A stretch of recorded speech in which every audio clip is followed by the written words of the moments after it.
La seule chose en laquelle je crois, c'est en moi-même. C'est la seule chose en laquelle je crois. Donc moi, je ne crois pas... S'il y a un Dieu, c'est que c'est dans moi-même. C'est que je suis mon Dieu, en fait. Si ce sont les crânes, machin, c'est que c'est moi-même aussi. S'il y a une réussite, c'est que c'est moi-même. En fait, je crois en moi-même. Maintenant, il y a un élément très important, c'est la tolérance. Et pour moi, j'accorde beaucoup d'attention ou alors d'importance à ce mot, la tolérance. La tolérance, c'est la capacité à accepter la diversité. À comprendre que tout le monde ne peut pas être identique. Et c'est normal. C'est même anormal qu'on soit identique. Si on commence à penser de la même manière, c'est ça qui est anormal. Donc moi, j'accepte que quelqu'un soit chrétien si ça lui permet d'atteindre ses objectifs. Moi, qu'est-ce que j'ai à voir dans ça? C'est sa vie, il fait ce qu'il veut. J'accepte que quelqu'un soit musulman, que quelqu'un fasse... D'ailleurs, la preuve, c'est que je côtoie les chrétiens et les musulmans tous les jours. Moi, ce n'est pas un problème pour moi, personnellement. Chacun sait, effectivement, comme tu l'as dit, chacun sait quelles sont les ressources spirituelles, je préfère appeler ça comme ça, ou alors où il se ressource pour pouvoir se développer, ou pour pouvoir continuer d'exister de manière optimale. Donc moi, ce n'est pas un problème. Ce que les gens croient souvent, c'est que je combats la religion. Je ne combats pas la religion. Au contraire. Ce que je fais, c'est que je joue un rôle. Je le dis pourquoi? Parce que j'ai eu affaire aussi un peu dans le... Moi, j'étais vidéaste et je filmais parfois des personnes qui jouaient des rôles. Jouer le rôle, c'est quoi, par exemple? Supposons que cette dame est mariée à un acteur et que cet acteur doit jouer dans un film dans lequel il doit embrasser une femme. Est-ce que vous êtes d'accord avec ça? Votre mari, acteur, doit jouer dans un film, il doit embrasser une femme. Est-ce que vous êtes d'accord? Voilà. Mais vous savez que pour embrasser une femme dans un film, on peut faire la même scène 15 fois, non? Ça veut dire qu'il peut embrasser. On dit que non, il fallait commencer par la gauche. Recommencer. Ils reprennent même 15 fois avant qu'on trouve la bonne scène. Mais le problème qui se pose, c'est que les gens ne comprennent pas la différence entre un personnage et une personne. Parce que là, il est en train de jouer le rôle d'un personnage dans ce film. Ça ne veut pas dire que ce qu'il est en train de faire, c'est lui-même. Et c'est le fait de comprendre cette nuance-là. Si vous ne comprenez pas cette nuance, il y a beaucoup de choses que vous n'allez pas comprendre. Moi, quand je fais une vidéo et je la poste sur Facebook, moi, je joue un rôle. Le rôle doit être celui-là qui doit pouvoir montrer que l'Afrique aussi a sa chose à dire, a sa voix à dire. L'Afrique a aussi ses valeurs. L'Afrique est aussi puissante. Les Africains sont aussi intelligents. Les Africains n'ont aucune condescendance à avoir des autres. Que ce soit sur le plan intellectuel, sur le plan financier, sur le plan culturel, sur le plan spirituel. C'est pour ça que j'aime souvent faire des vidéos où je dis on doit sauver l'Occident. Parce qu'il y a les Blancs qui sont pauvres. Il y a les Français qui dorment dans la rue. Il y a les Américains pauvres. On doit les recruter, les aider à la Start-up Academy. Est-ce que vous savez que je suis contre les Blancs? Non.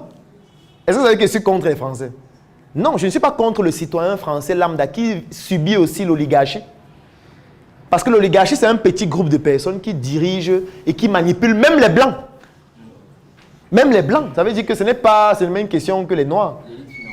C'est une élite de... L'oligarchie, c'est un petit groupe de personnes qui contrôlent la gestion de l'État, le système. Et qui esclavagisent même les Blancs de souche. J'ai publié un petit reportage dernièrement là où c'est un Italien qui nettoie les poubelles comme ça alors qu'il a fait des études et tout ça. Il n'arrive pas à trouver de travail et tout. Ça montre que même les Blancs de souche sont au chômage et ne savent pas quoi faire. Donc ce n'est pas seulement une question des Africains. Donc c'est ce rôle que je joue là. Et parfois, pour jouer ce rôle de manière optimale, il faut titiller les pensées des autres. Il faut titiller les pensées des autres. Quand ils prennent une image où ils mettent Thomas Sankara, et je mets la représentation en image de ce qu'on appelle Jésus, et je demande qu'entre les deux, qui est mort pour le Burkina Faso. C'est pour que ton cerveau tourne un peu. Tu réfléchis que, mais effectivement, qui est mort pour le Burkina Faso?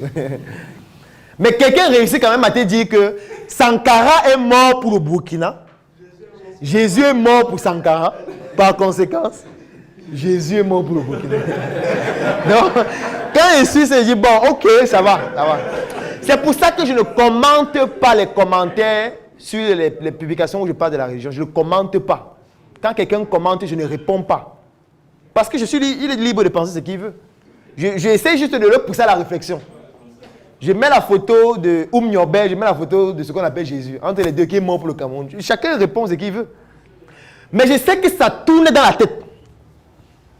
Quand je mets la photo d'une femme qui est à genoux devant une statue en train de dire qu'elle me dit que ça ne va rien changer dans sa vie, c'est qu'elle est en train de faire là.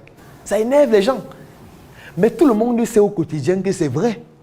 Parce que ce n'est pas le fait de te mettre à genoux devant une statue qui va faire que ta vie change. Il va falloir à un moment donné, après s'être mis à genoux devant la statue là, que tu te lèves pour aller travailler, sinon tu vas mourir de faim. C'est ça qui va se passer. Tu vois, non? Non, est-ce qu'il n'y a pas besoin de merci? Je dis ce qu'il pense.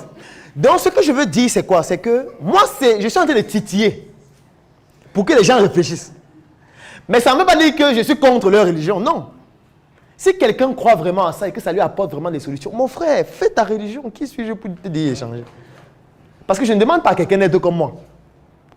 Parce que moi, ce que je suis aujourd'hui, ça découle de ce que j'ai appris, de l'environnement dans lequel j'ai été, de mon patrimoine génétique. Donc, je ne peux pas dire à quelqu'un d'être comme moi. Encore que être comme moi, c'est médiocre. Parce que moi, je me trouve médiocre. Donc, si tu dois même être quelque chose, c'est plus que moi. Pas comme moi. Ce n'est pas pertinent. Donc, ce en quoi je crois, c'est moi. Quand je fais une vidéo et je communique, c'est pour véhiculer un message à travers un personnage que j'incarne. C'est de ça qu'il s'agit. Ça ne veut pas dire qu'au quotidien, je suis comme moi, je fais des conférences à l'église. Je fais des formations dans les églises. Le mois passé encore, j'en donnais. C'est pour que vous puissiez comprendre à quel point moi, je ne suis pas contre la religion. Parce que ceux qui sont dans la religion, là, ce sont aussi les Camerounais, ce sont aussi les Africains, qui veulent aussi avoir un avenir meilleur. On ne peut pas les exclure. Ou du moins, moi, je ne peux pas les exclure. Si je peux contribuer à les développer aussi avec mes minuscules connaissances, je vais le faire. Maintenant, s'il faut dénoncer la mafia, moi je peux dénoncer la mafia, mon personnage doit dénoncer la mafia aussi. C'est de ça qu'il s'agit. Qu'importe la mafia. Je prends un exemple, j'étais sur un plateau télé de Canal 2 dernièrement, où on me donne les statistiques. On dit qu'on a investi dans tel nombre de projets, machin et tout. Qu'est-ce que tu penses? Moi, je suis un mathématicien, les statistiques n'existent pas. Il n'y a aucune statistique qui est exacte. Et c'est parce que j'ai même dit ça que l'un des représentants du ministre qui était là disait que bon, en réalité, ce ne sont pas les statistiques de cette année, c'est compilé. Je dis que je n'ai même pas besoin que tu dises que c'est compilé, je sais déjà que ce n'est pas exact. Et je peux démontrer que ce n'est pas exact. Parce qu'en mathématiques, les statistiques ne sont pas exactes, surtout les statistiques qui sont divulguées. Les statistiques ont toujours un intérêt orienté. Donc ne venez pas me demander de commenter des statistiques dont je ne connais ni les sources, ni je ne connais même pas comment on fait pour les obtenir. Si je dois les commenter, il faut que je fasse un audit du début jusqu'à la fin de l'obtention de ces statistiques-là. Et personne ne peut me permettre de faire ça. Donc du coup, je ne peux ne pas commenter ça.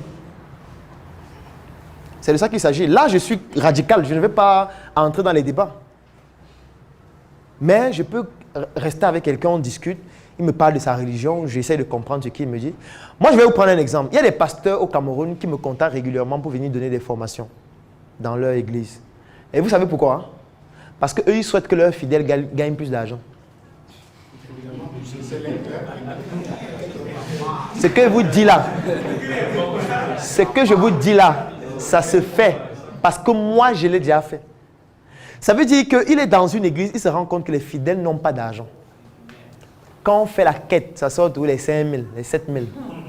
Il dit d'accord, il me paye pour que je vienne les former à se lancer en entrepreneuriat, pour que je les accompagne, pour qu'ils créent une marque. Dernièrement, dans une paroisse, on a créé une marque de produits cosmétiques de savon. Maintenant, les fidèles commencent à vendre ça. Ils gagnent plus d'argent et ils viennent donner plus de dîmes à l'église. L'église gagne plus d'argent. Vous voyez ça? C'est pertinent, n'est-ce pas? Bon, vous voulez que moi je refuse de les former? Ce ne serait pas pertinent. Alors que s'il était dans une religion, il devrait refuser. Ce ne serait pas pertinent que je refuse de les former, non. C'est de ça qu'il s'agit. C'est de ça qu'il s'agit. Donc, il faut toujours comprendre ces contingences-là qui sont complexes.